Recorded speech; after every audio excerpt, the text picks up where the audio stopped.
Goeiemôre, hier is ek vir 'n ou laaste keer in hierdie tuin van ons in Kruislaan in Pretoria. Voor ons trek volgende week sal dit deur aan die ander kant van die stad wees. Maar vandag is 22 April. En ons is besig met die B-deel van Psalm 18. En ek vertrou ons Vader om werklik waar vir ons oop te breek. Dankie Vader dat ons dit in gebed na U kan bring. In die naam van Yeshua bid ek Vader dat U self asseblief nou hierdie Psalm en die kosbare boodskap daarvan aan elkeen van ons sal openbaar. Dankie Vader dat ek weet almal is op 'n ander plek. En steeds sal hierdie Psalm presies antwoord op dit wat ons behoefte is om van U te ontvang. Ons weet dit en ons eer U daarvoor. Dankie, dit is ons waarheid, want dit is U wat dit vir ons gee. Dankie Vader vir elke keer wat ek nou al vir hoe lank op hierdie spot in ons tuin kon staan. En ek bid dat U ook vir my die plek sal voorberei, daar waar ons heen gaan. Mag U ons in alles vooruitgaan en die pad vir ons berei. Ons eer U. Halleluja, amen. Psalm 18 se B-deel. Hierdie kosbare Psalm het regtig 51 teksverse. En ons het nou verlede week die eerste 30 gedoen. Nou enkele hoogtepunte weer eens uit die laaste gedeelte van hierdie pragtige Psalm. Koning Dawid, hy sê ons Skepper is sy rots, sy bergvesting, sy redder. Hy is die een by wie ons skuil wanneer dit rof gaan.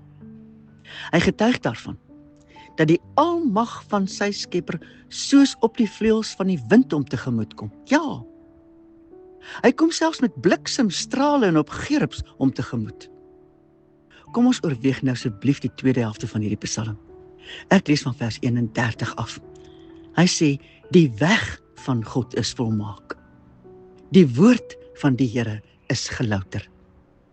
Hy is 'n skild vir almal wat by hom skuil.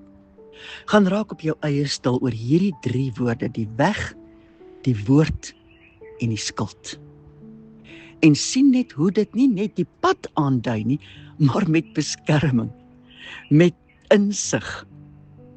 Dit is wat Psalm 18 vers 31 aan ons beloof. En dan herinner koning Dawid ons, hierdie God is die enige God, daar is niemand soos hy nie. Vers 32, want wie is God buiten die Here? En wie is 'n rots behalwe ons God? God is dit wat my met krag omgord en my weg volkome maak. Besef ons, nie net alwetendheid en krag nie, ook die feit dat hy alles weet, ook wat nog moet gebeur, en hy kan ook alles. Niks en niemand kan hom 'n rad voor die oë draai nie. Hy is alwetend, almagtig. Wanneer die mens in hom glo, hom gehoorsaam en hom verwag, gebeur die volgende. Ek lees van vers 34 af. Hy maak my voete soos die van herte en laat my staan op hoogtes. Hoe fenomenaal. Soos die voete van 'n bok wat teen die berg uithol. Daar, dit is wat die Here God vir my gee. Vers 35. Hy leer my hande om oorlog te voer, sodat my arms 'n koperboog span. En ek dink nie ons voer meer juis oorlog met ons hande en met 'n koperboog nie, maar veral in ons gedagtes. Is ons grootste oorlog nie vandag in ons gedagtes nie? Kom ons vra hom dat hy ook daar ons vooruit sal gaan. Vers 36. Ook het U my skild van U uitredding gegee. En U regterhand het my ondersteun. En U neerbuigende goedheid het my groot gemaak. Ons weet God is goed. En hoe mooi praat koning Dawid hier van sy neerbuigende goedheid. Dink daaraan dat sy goedheid tot by jou kan neerbuig en jou werklik waar kan aanraak in oomblikke wat jy dit nodig het. 37. U het my voetstap ruim gemaak onder my en my enkels het nie gewankel nie. Ek het my vyande agtervolg en hulle ingehaal. En ek het nie teruggekom voordat ek hulle vernietig het nie. Kyk net, ons Vader God gee altyd oorwinning. Vers 39. Ek het hulle verbrysel, sodat hulle nie kan opstaan nie. Hulle het geval onder my voete. Vers 40. En nou is hier 4 belangrike dinge. Die eerste een. U het my met krag omgord vir die stryd. Ons Vader kan en wil ons omgord vir elke stryd, hoe groot of klein, ons ook al tegemoet gaan, ook in hierdie dag. Die tweede punt. U het my teestanders onder my laat buk. Wees selfs 'n trek kan 'n teestand wees, en die Here God kan ook dit onder my laat buk. 'n derde ding. En u het my vyande vir my laat vlug. En die vierde punt.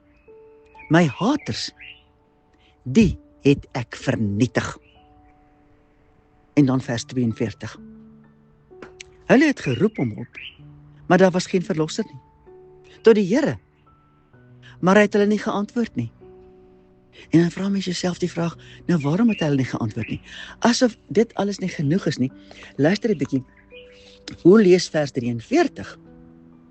En dis die 5de punt hier. Onthou, die eerste was, u het my omgord met krag. 2, teenstanders onder my laat buk. 3, vyande vir my laat vlug. 4, haters, die het ek vernietig. En dan punt 5. Toe het ek hulle vermaal soos stof voor die wind. Ek het hulle uitgegooi soos modder van die strate. Vers 44. U het my gered uit die getwis van die volk. U het my 'n hoof gemaak van nasies.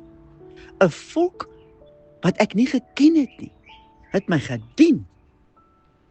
Sodra hulle van my gehoor het, was hulle my gehoorsaam. Uitlanders het kruipende na my gekom. Hoor die autoriteit van Christus waarmee ons ook bekleed kan word. 46. Uitlanders word kragteloos en kom met siddering uit hulle vestings. Die Here leef. En geloof sy my rots en laat my verhoog wees, die God van my heil. Die God wat my die wraak gee en volke aan my onderwerp, wat my red van my vyande. Ja, u verhef my bo my teestanders, u bevry my van die man van geweld. Daarom wil ek u loof, o Here, onder die nasies. Tot eer van u naam wil ek psalm sing. Hy wat die verlossinge van sy koning groot maak en goedertierenheid bewys aan sy gesalfde, aan Dawid en aan sy nageslag tot in ewigheid. Weet jy, dit sal 'n goeie oefening wees as ek en jy alleen gaan sit met hierdie psalm, gaan sit en maak 'n lysie. Eintlik moet ons 2 lysies maak. Kom ons maak ons lys oor goeters wat ons weer en weer in ons hart en in ons gedagtes dra, wat ons katarsa, wat ons weet, ek moet end kry hiermee. Wat is dit wat my en jou telkens onderkry, of sommer net laat twyfel, of laat goorvoel oor onsself? Kan ons dit identifiseer, 'n naam gee? Man, gaan sit, wag op die Here, hy sal jou antwoord, en kry klaar. Ek moet dit ook doen, okay? 2. In die tweede plek, kom ons bring dit dan voor ons Vader met die elemente van hierdie psalm in gedagte. Kom ons kyk op watter manier en met watter strategie ons Vader ons wil help. Hoe? Om ons eie slaggate te herken. En dan? Hoe ons Vader ons wil help om in eerlikheid te wag op sy oplossings. En 'n derde punt, om dan sy vergifnis, ja, maar ook sy strategie te ontvang om nie weer en weer in dieselfde slaggate te loop trap nie. En 'n derde punt. Mag ons leer om te leef met ons oor teen die lippe van ons Vader, sodat hy deur sy gees ons gedagtes, ons verstaan van en ons dan ons keuses kan laat bepaal, dat ons kan besluite maak op grond van wat hy vir ons wil. Hemelse Vader, help ons. Ons begeer u leiding, u keuses, die rigting wat u vir ons aandui. Dit is wat ons graag sal wil. Vader, ons erken en bely dat ons baie keer soms so instorm en goed in, sonder om eers te dink aan u. Help ons om daar reeds te stop. Sal ons leer om daar te stop, Vader, dat ons nie sonder u leiding, u insig, u inspraak in goeders in hardloop nie. Help ons, Vader, ons begeer om te leef volgens u wil. Halleluja. Amen.